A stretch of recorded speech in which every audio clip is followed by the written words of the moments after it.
Halo Studio Lovers, bukan rahasia lagi ya mengenai kekuatan militer Korea Utara yang terkenal tangguh dan membuat banyak negara menjadi segan.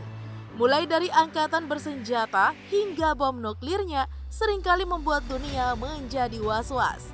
Apalagi nih melihat sang pemimpin agungnya yang berani dan tegas. Jangankan tetangga sebelahnya Korea Selatan, sekelas Amerika pun kalau mencoba mengganggu kedaulatan negara pasti bakalan dilawan. Namun di balik semua kehebatan itu, ternyata ada nih cerita pilu yang dihadapi oleh para tentara wanitanya.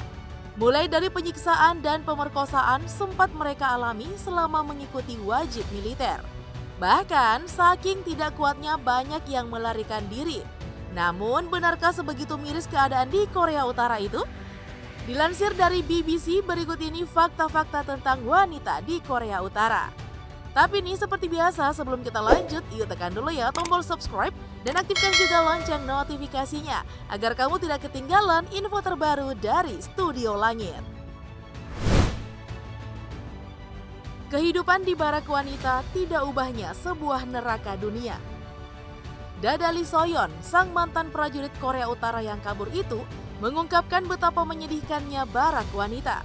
Ternyata sebagai tempat khusus kaum wanita, keadaan di sana tidak ubahnya seperti barak pria, bahkan lebih jorok.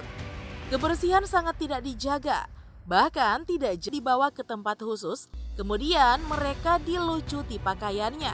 Ya, dengan dalih pemeriksaan kesehatan, kadang ada saja nih pihak atasan atau tentara laki-laki yang memanfaatkan kesempatan dalam kesempitan.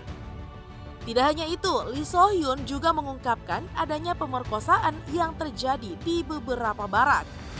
Hal ini pastinya sangat bertentangan dengan undang-undang di sana yang memasukkan kasus pelecehan seksual sebagai pidana berat. Namun kebanyakan tentara ternyata diam. Sikap acuh tidak acuh itu terjadi lantaran mereka masih terbawa sikap patriarki di Korea Utara. Pilihannya hanya dua, tetap bertahan dengan siksaan atau membelot ke negara sebelah. Tentu penderitaan bertubi-tubi dialami oleh para tentara wanita Korea Utara ini.